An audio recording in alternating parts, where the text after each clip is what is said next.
மனிதன் ஏகலிங்கத்துக்குரிய அங்கி ஆவான் என்பதை நாம் அறிவோம். இது இலிங்க ஈருடைமை எனப்படும் செக்சுவல் டைமோஃபிசம்.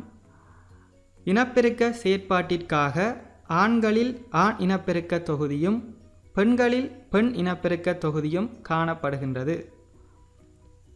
இனப்பெருக்க தொகுதியானது புணரிகளை உருவாக்குவதற்கான சனனிகளையும் அவற்றை கடத்துவதற்கான கான்களையும் கொண்டுள்ளது.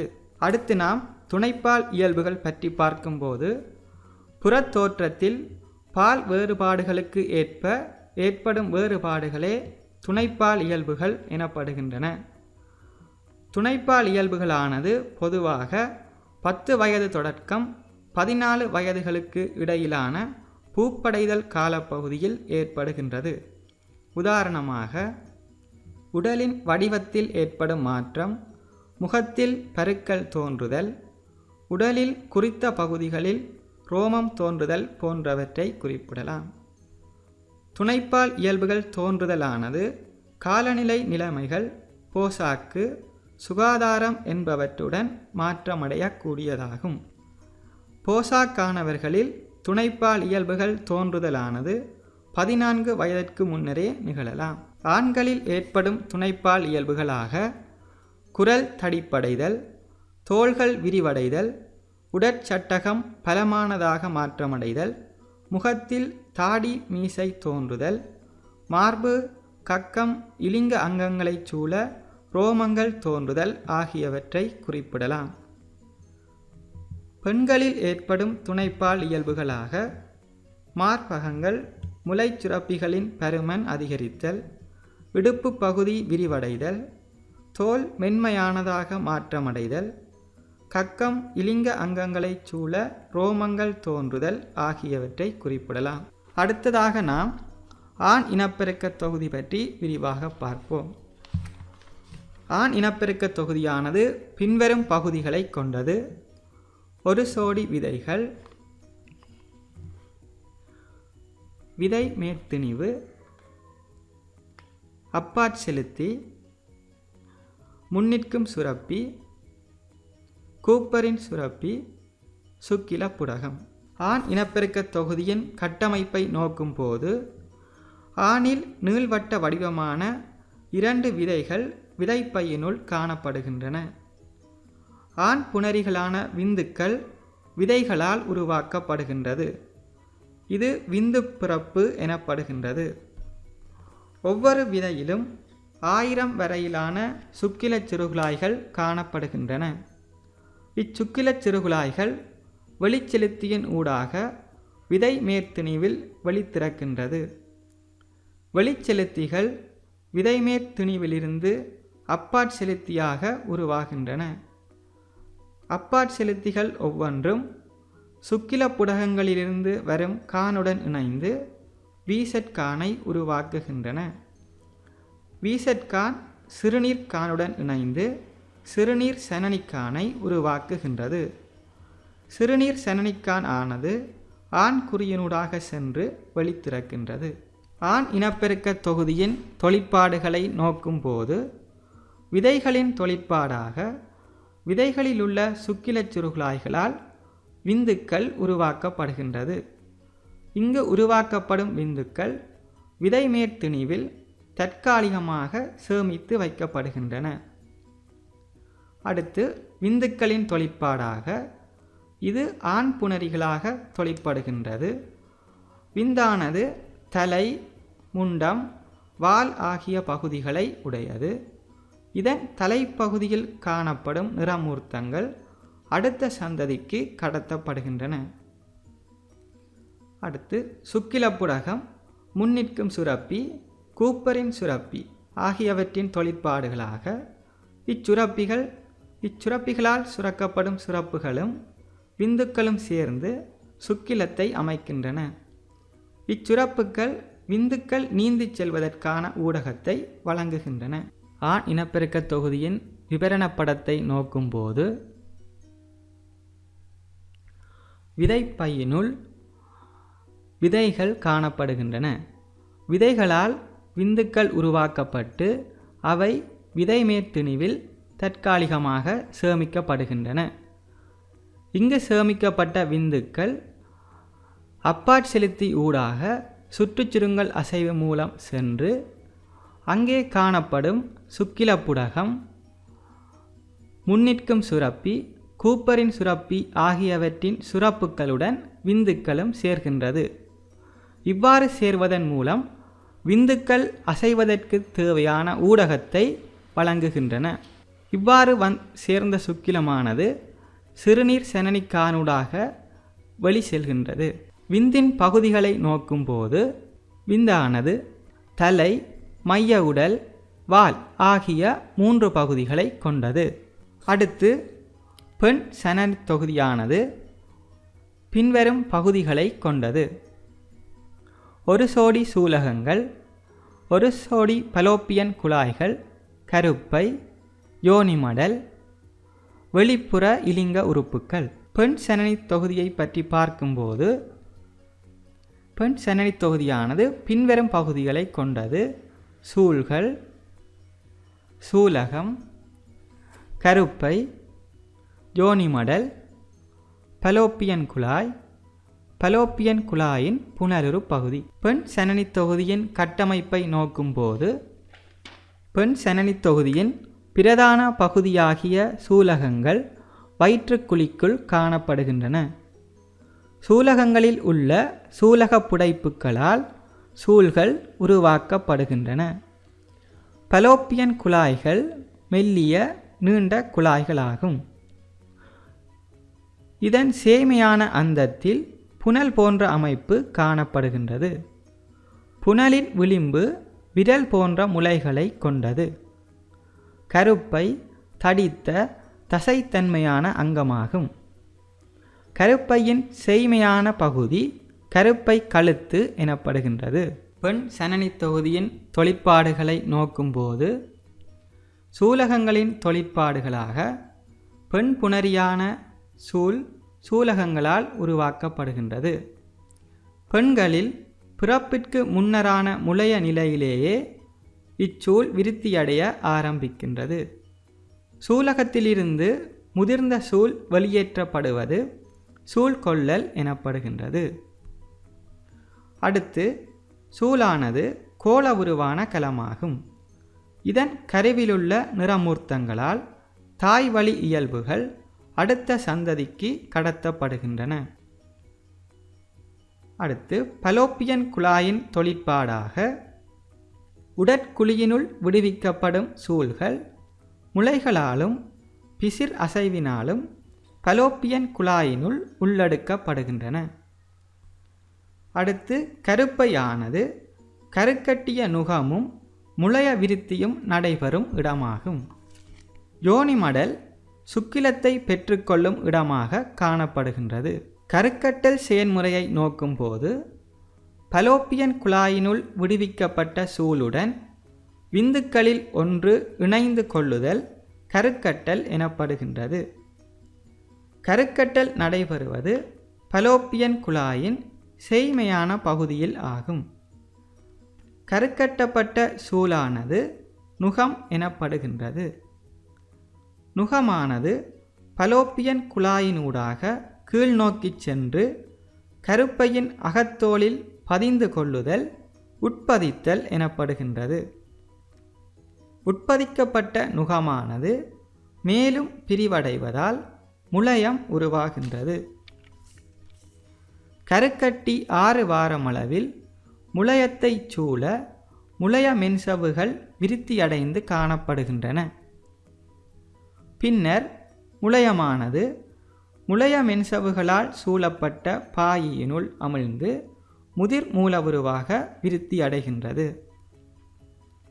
முளைய மென்சவுகளும் கருப்பை சுவரும் தொடர்பு கொள்ளும் இடத்திலே சூழ்வித்தகம் உருவாகின்றது. அடுத்து நாம் கருக்கட்டல் மற்றும் உட்பதித்தல் செயல்முறையை நோக்கும்போது சூழ்கொள்ளலின் போது வெளிவிடப்பட்ட சூளுடன் ஆண் புணரியான விந்தும் இணைவதால் கருக்கட்டல் நடைபெறுகின்றது. கருக்கட்டப்பட்ட நுகமானது கலப்பிரிவடைந்து நுகமாக மாற்றமடைகின்றது. இது 8ஆம் 9ஆம் நாளளவில் கருப்பை சுவரினுள் உட்பதிக்கப்படுகின்றது. அடுத்து நாம் சூழ் வித்தகத்தின் கட்டமைப்பை நோக்கும்போது சூழ் வித்தகமானது தாயிலிருந்து குழந்தைக்கு போஷணை பதார்த்தங்களை வழங்கும் ஊடகமாக தொழிற்படுகின்றது. சூழ் வித்தகத்தின் தொப்புள் நாணின் ஊடாக தாயிலிருந்து குழந்தைக்கு ஒட்சிசனும் போஷணை பதார்த்தங்களும் கடத்தப்படுகின்றன. இதேபோல் குழந்தையிலிருந்து தாய்க்கு கழிவுப் பொருட்களும் கார்பனீரொட்சைட்டும் கடத்தப்பட்டு தாயின் நாளமூடாக வெளிச்செல்கின்றன.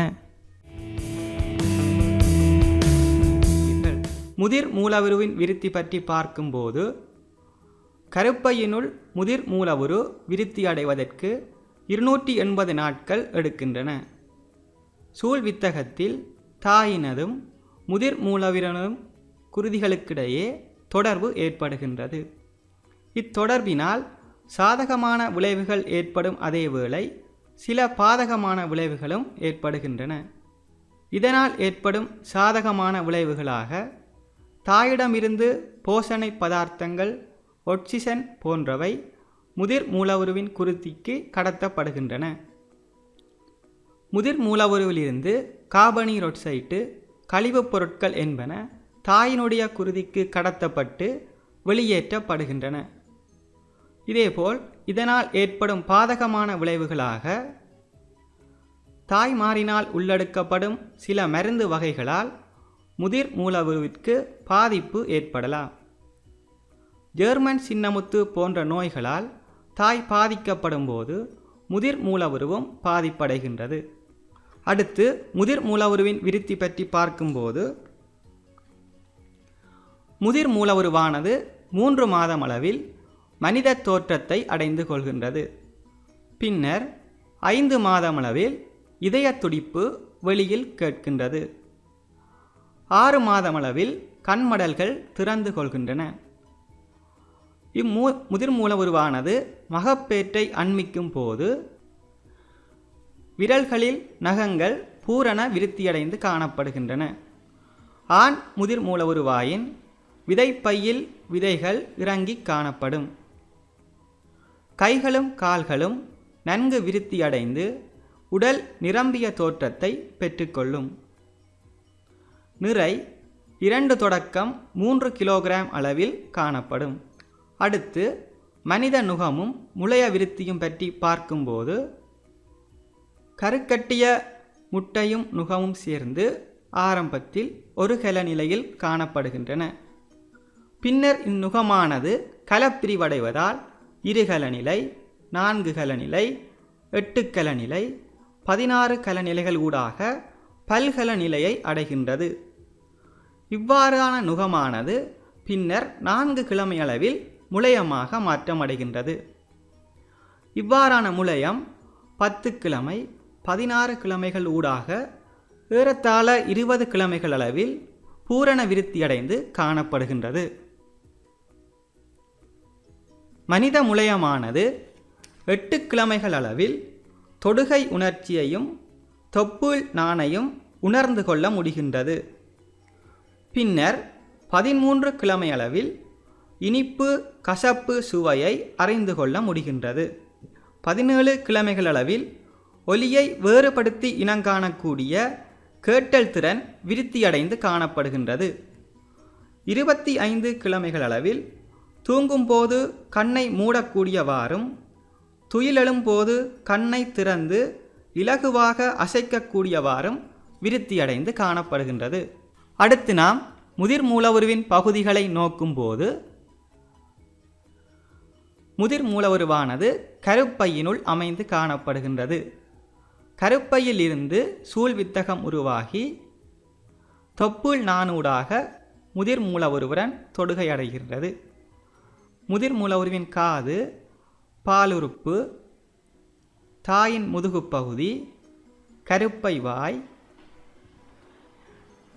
ஜோனி மடல், இதனூடாக முதிர் மூலவுரு வெளியேறக்கூடியவாறு காணப்படுகின்றது. அடுத்து நாம் மகப்பேற்றை நோக்கும்போது கர்ப்பகாலம் பூர்த்தியடையும் வேளையில் கருப்பை தசைகள் சுருங்கி முதிர் மூலவுரு யோனி வழியின் ஊடாக வெளிவருதல் மகப்பேறு எனப்படும். மகப்பேற்று வேளையில் முதிர் மூலவுருவின் தலை கருப்பை கழுத்தை நோக்கி திரும்பி காணப்படும். சாதாரண நிலைமைகளில் முதலில் வெளிப்படுவது முதிர் மூலவுருவின் தலையாகும். அசாதாரண நிலையில் முதிர் மூலவுருவின் தலை கருப்பை கழுத்தை நோக்கி இருக்க மாட்டாது. மகப்பேற்றிற்கு செல்வாக்கு செலுத்தும் சில ஹோமோன்கள் பற்றி பார்க்கும்போது ஒக்சிடோசின் ஹோமோனானது கருப்பை சுவரை தூண்டுவதனால் கருப்பை தசைகள் சந்தத்திற்கேற்ப சுருங்கி விரிந்து முதிர் மூலவுருவை வெளித்தள்ளுகின்றது. அடுத்து புரோலக்டின், ஒக்சிடோசின் ஆகிய ஹோமோன்கள் பால் உற்பத்தி மற்றும் பால் சுரத்தலை தூண்டுகின்றது. இதேபோல் ஈஸ்ட்ரஜன் மற்றும் புரொஜெஸ்டரோன் ஆகிய ஹோமோன்கள் மகப்பேற்றின் பின் இவ்ஹோமோன்களின் செறிவு குறைவடைவதால் மறுபடியும் மாதவிடாய் செயல்முறை ஆரம்பிக்கின்றது. அடுத்து நாம் இரட்டை குழந்தைகள் உருவாதல் பற்றி விரிவாக பார்ப்போம். பின்வரும் சந்தர்ப்பங்களில் இரட்டை குழந்தைகள் உருவாகின்றன. இரு சூழ்கள் வெளியேறி அவை இரண்டும் கருக்கட்டப்படின் இரு மூலவுரு உற்பத்தியாகின்றது. இவர்கள் ஒருவருக்கொருவர் தோற்றத்தில் வேறுபடுவார்கள். ஒத்த பால் உடையவர்களாகவோ அல்லது வேறுபால் உடையவர்களாகவோ இருப்பார்கள். ஓர் கருக்கட்டிய நுகம் இரண்டாக பிரிந்து இரு மூலவுருவாக வளர்வதால் ஒத்த இரட்டையர்களை உருவாக்குகின்றது. இவர்கள் ஒரே தோற்ற இயல்புகளை உடையவர்களாக இருப்பார்கள் மற்றும் ஒரே பாலை கொண்டவர்களாக இருப்பார்கள். இங்கு இரட்டை குழந்தைகள் உருவாகும் போது ஒத்த இரட்டையர் உருவாகும் முறையை பார்ப்போமானால் ஒரு முட்டையுடன் ஒரு விந்தும் இணைவதால் ஒரு நுகம் உருவாகின்றது. இந்த நுகம் இரண்டாக பிரிவடைவதால் ஒரே நுகத்தில் இரு குழந்தைகள் உருவாகின்றன. இவர்களே ஒத்த இரட்டையர்கள் ஆவார்கள். மற்றும் ஒவ்வொரு முட்டையும் தனித்தனியாக கருக்கட்டுவதால் இரு வேறுபட்ட நுகங்கள் உருவாகி அவற்றிலிருந்து இரு வேறுபட்ட முதிர் மூலவுருக்கள் உருவாகுவதால் இரு நுகத்திலிருந்து இரு குழந்தைகள் உருவாகின்றனர். இது ஒவ்வாத இரட்டையர்கள் ஆகும். இரட்டை குழந்தைகள் கருப்பையினுள் காணப்படும் முறையை இப்படம் விளக்கமாக காட்டுகின்றது. இரட்டை குழந்தைகள் ஒரே சூழ்வித்தகத்திலிருந்து தாயிடமிருந்து வெவ்வேறாக குருதி பெறும் பொறிமுறையை இப்படம் விளக்கமாக காட்டுகின்றது. ஒத்த இரட்டையரை நோக்கும்போது அவர்கள் புறத்தோற்றத்தில் ஒரே இயல்புகளை வெளிக்காட்டுகின்றனர் மற்றும் அவர்கள் ஒரே பால் உடையவர்களாக காணப்படுகின்றனர். ஒவ்வாத இரட்டையர்களை நோக்கும்போது அவர்கள் புறத்தோற்றத்தில் வேறுபட்ட இயல்புகளையும் பால் ரீதியில் ஆண் பெண் என வேறுபட்ட பாலாகவோ அல்லது பெண் பெண் அல்லது ஆண் ஆண் என ஒரே பாலை உடையவர்களாகவோ காணப்படுகின்றனர். அடுத்து நாம் பெண்களின் மாதவிடாய் வட்டத்தை பார்க்கும்போது கருக்கட்டப்படாத சூளுடன் கருப்பை அகத்தோலில் விருத்தியடைந்து காணப்பட்ட இழையங்களும் குருதியும் சேர்ந்து வெளியேற்றப்படல் மாதவிடாய் எனப்படுகின்றது. மாதவிடாய் வட்டமானது 28 நாட்களுக்கு ஒரு தடவை நடைபெறுகின்றது. பொதுவாக மாதவிடாய்க்கான கால அளவு 3 நாட்கள் தொடக்கம் 4 நாட்கள் வரையாகும். பெண்களில் 45 தொடக்கம் 52 வயதை அடையும் போது மாதவிடாய் நிகழ்வது நிறுத்தப்படுகின்றது. மெனோபோஸ் எனப்படும். மாதவிடாய் வட்டமானது 4 அவத்தைகளை கொண்டுள்ளது. பெருக்கல் அவத்தை, சூழ்கொள்ளல், சுரப்புக்குரிய அவத்தை மற்றும் மாதவிடாய் அவத்தை என்பனவாகும். அடுத்து நாம் பெண்களின் மாதவிடாய் வட்டம் பற்றி விரிவாக பார்ப்போம். பெண்களின் மாதவிடாய் வட்டத்தில் FSH, LH ஆகிய ஹோமோன்களின் செறிவு பெருக்கல் அவத்தையின் போது அதிகரித்து காணப்படுகின்றது. இது சூழ்கொள்ளல் நிலைமையின் போது உச்ச அளவை அடைகின்றது. இதன்போது கருப்பையின் அகத்தோல் தடிப்படைந்து விரிவடைகின்றது. வெளிவிடப்பட்ட சூலானது கருக்கட்டல் நடைபெறாத நிலைமையில் இவ்வோமோன்களின் செறிவு குறைவடைந்து காணப்படுகின்றது. இதனால் மாதவிடாய் அவத்தை உருவாகி கருப்பை அகத்தோல் சிதைவடைகின்றது. இதேபோல் ஈஸ்ட்ரோஜன் மற்றும் புரொஜெஸ்டரோன் ஆகிய ஹோமோன்களின் செறிவும் பெருக்கல் அவத்தையின் போது அதிகரித்து சென்று சூழ்கொள்ளல் நிலைமையில் உச்ச அளவை அடைகின்றன. பின்னர் சுரப்புக்குரிய அவத்தை பகுதியில் இவ்வோமோன்களின் செறிவு குறைவடைந்து செல்வதால் மாதவிடாய் அவத்தை உருவாகின்றது. இங்கே கருக்கட்டல் நடைபெறுமாயின் இவ்வோமோன்களின் செறிவு குறைந்து செல்லாது தொடர்ந்தும் ஒரே மட்டத்தில் காணப்படும். இனப்பெருக்கத்தில் ஓமோன்களின் பங்களிப்பை பார்க்கும்போது விந்து பிறப்பு, சூழ்கொள்ளல் என்பன ஓமோன்களினால் நேரடியாக கட்டுப்படுத்தப்படும் செயற்பாடுகளாகும். முற்பக்க கபச்சுரப்பியால் FSH follicle stimulating ஹோமோன் மற்றும் LH லியூட்டனைசிங் ஹோமோன் ஆகிய ஹோமோன்கள் சுரக்கப்படுகின்றன. இவ்ஹோமோன்களால் ஆண்களின் விதைகளில் உள்ள சிற்றிடை வெளிக்கலங்கள் தூண்டப்படுகின்றன. இதனால் ஆண் இனப்பெருக்க ஹோமோனான டெஸ்டெஸ்டரோன் சுரக்கப்படுகின்றது. டெஸ்டெஸ்டரோன் ஹோமோன் ஆண்களின் துணைப்பால் இயல்புகளின் விருத்திக்கு காரணமாக அமைகின்றது. இதேபோல் பெண்களில் FSH, LH ஆகிய ஹோமோன்களால் சூலகங்கள் தூண்டப்படுகின்றன. இதனால் பெண் இனப்பெருக்க ஹோமோனான ஈஸ்ட்ரஜன் மற்றும் புரொஜெஸ்டரோன் சுரக்கப்படுகின்றன. இவ்ஹோமோன்களே பெண்களின் துணைப்பால் இயல்புகளின் விருத்திக்கு காரணமாக அமைகின்றன.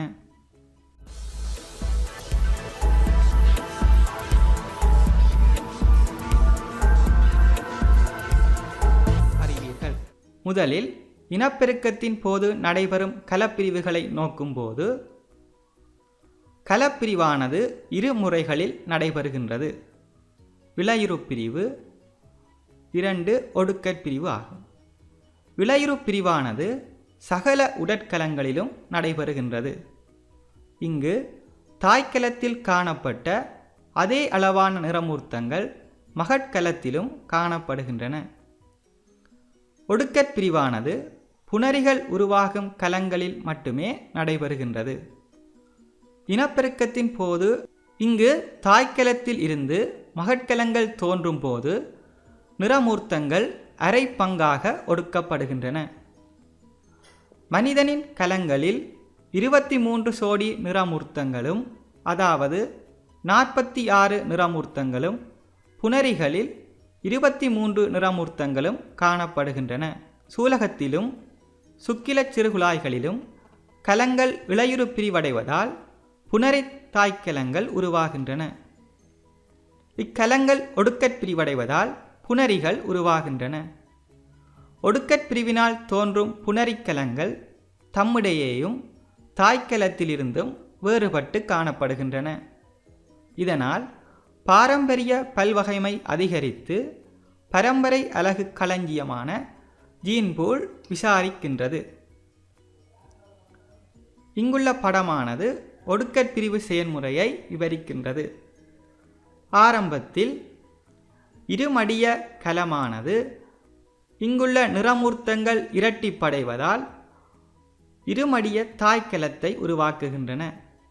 இங்குள்ள நிறமூர்த்தங்கள் பிரிவடைந்து இறுதியில் ஒருமடியமான 4 புணரிக்கலங்கள் உருவாகின்றன. இங்கு ஆரம்பத்தில் இருமடியமான தாய்க்கலத்திலிருந்து இறுதியில் ஒருமடியமான 4 புணரிக்கலங்கள் உருவாகின்றன. அருகிலுள்ள இப்படமானது நிறமூர்த்தங்கள் இரட்டிப்படைந்து அவை வெவ்வேறாக்கப்படும் செயல்முறையை விரிவாக காட்டுகின்றது. இலிங்க முறை இனப்பெருக்கம் போன்றே இலிங்க மில்முறை இனப்பெருக்கமும் அங்கிகளின் நிலவுகைக்கு அவசியமானதாகும். தாவரங்களின் நிலவுகைக்கு இலிங்க மில்முறை இனப்பெருக்கம் முக்கிய பங்கு வகிக்கின்றது. இலிங்க முறை இனப்பெருக்கத்திற்கும் இலிங்க மீள்முறை இனப்பெருக்கத்திற்கும் இடையேயான வேறுபாடுகள் பின்வருமாறு.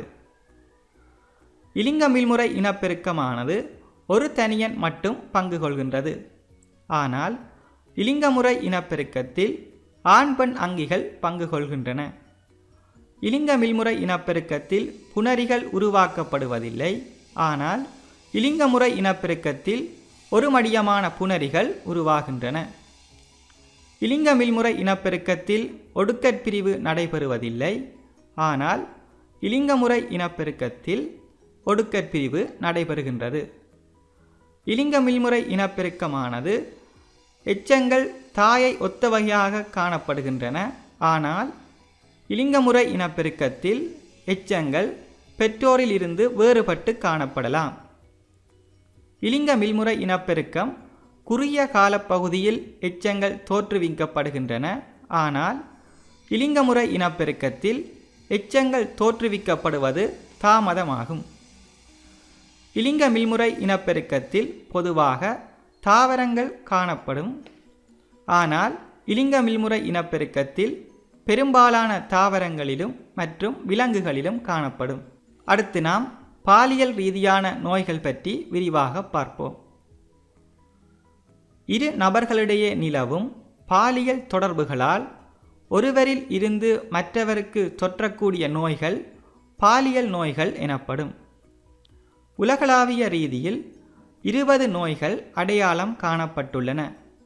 இவற்றில் 4 நோய்கள் பிரதானமானவை: சிபிலிஸ், கொனோரியா, கேப் சிம்பிளெக்சிஸ், எய்ட்ஸ் போன்றவையாகும். முதலாவதாக சிபிலிஸ் நோய் பற்றி விரிவாக பார்க்கும்போது, இந்நோயானது ரிப்பனிமா பலீடியம் எனப்படும் பாக்டீரியாவினால் ஏற்படுகின்றது. இந்நோய்க்குரிய அறிகுறிகளாக நோய்க்காரணி தொற்றியதில் இருந்து 3 மாதத்தின் பின்னர் கொப்புளங்கள் ஏற்படுகின்றன. 6 மாதத்தின் பின்னர் தொண்டையில் வேதனை, காய்ச்சல் என்பன உருவாகும். இச்சந்தர்ப்பத்தில் நோய் அடையாளப்படுத்தப்பட்டால் உடனடியாக சிகிச்சை அளிக்கப்படக்கூடியதாகும். அடுத்து நாம் கொனோரியா நோய் பற்றி பார்க்கும்போது, இந்நோயானது கொனோரியா கொக்கஸ் எனப்படும் பாக்டீரியாவினால் ஏற்படுகின்றது. இந்நோய்க்குரிய அறிகுறிகளாக இலிங்க அங்கங்களிலிருந்து மஞ்சள் நிறமான சுரப்புக்கள் வெளிப்படல், சிறுநீர் கழிக்கும்போது வலி ஏற்படுதல், வழமைக்கு மாறாக கூடிய தடவைகள் சிறுநீர் வெளியேறுதல், பெண்களில் சீரற்ற மாதவிடாய் ஏற்படல் போன்றவற்றை குறிப்பிடலாம். இந்நோய்க்கு உரிய சிகிச்சை அளிக்கப்படாத நிலையில் பிறக்கும் குழந்தைக்கு கண் குருடாகலாம் அல்லது பாதிப்புற்றவர் முடமாகலாம். அடுத்து நாம் கேப் சிம்பிளெக்ஸ் நோய் பற்றி பார்க்கும்போது, இந்நோயானது கேப் சிம்பிளெக்ஸ் எனப்படும் வைரஸினால் உருவாகின்றது.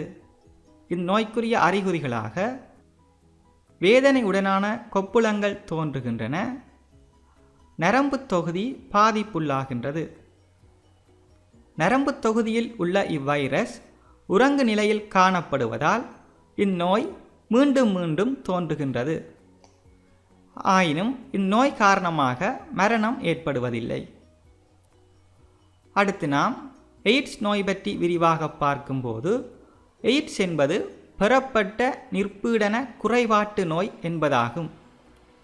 இங்கு AIDS ஆகிய எழுத்துக்கள் முறையே அக்வர்ட் பெறப்பட்ட இம்யூன் நிற்பீடன டிஃபிசியன்சி குறைபாட்டு சிண்ட்ரோம் நோய் ஆகியவற்றை குறிப்பவையாக அமைந்துள்ளன. இந்நோயினது நோய்க்காரணி HIV human immune deficiency virus ஆகும். இவ்வைரஸினது நுணுக்கு காட்டிக்கூடிய படம் காட்டப்படுகிறது. இதேபோல் இவ்வைரஸினது கட்டமைப்பு படம் காட்டப்படுகின்றது. அடுத்து நாம் எய்ட்ஸ் நோய் பற்றி விரிவாக பார்க்கும்போது, வெளியிலிருந்து தொற்றும் இவ்வைரஸினால் நிற்பீடன தொகுதி பாதிப்படைகின்றது. HIV வைரஸானது மனிதனின் T4 வெண்குழியங்களினுள் புகுந்து அவற்றை அழிக்கின்றது. இதனால் பிறபொருள் எதிரிகள் உருவாகுவது குறைந்து உடலின் நோய் எதிர்ப்பு திறன் முழுமையாக பாதிக்கப்பட்டு இறுதியில் இறப்பு ஏற்படுகின்றது. HIV வைரஸ் தொற்றியவர்களில் 2 வருடம் தொடக்கம் 13 வருடங்கள் வரை நோய் அறிகுறிகள் வெளிப்படுவதில்லை. இவர்கள் நோய்க்காவிகள் என அழைக்கப்படுவர். இந்நோய்க்குரிய அறிகுறிகளாக பெருமளவு களைப்பு, காய்ச்சல், வயிற்றோட்டம், உடல் நிறை குறைவடைதல், இருமல், நிணநீர் முடிச்சுக்கள் வீங்குதல் போன்றவற்றை குறிப்பிடலாம். எய்ட்ஸ் நோய் பாலியல் தொடர்பினால் மட்டுமன்றி குருதி மாற்றீட்டின் போதும் தொற்றுகின்றது. எய்ட்ஸினால் பாதிக்கப்பட்ட தாய் ஒருவரில் உருவாகும் முதிர் மூலவுருவிற்கும் தாய்ப்பால் மூலம் குழந்தைக்கும் கிருமி அளிக்கப்படாத ஊசிகளை பயன்படுத்துபவர்களுக்கும் இந்நோய் தொற்றுகின்றது.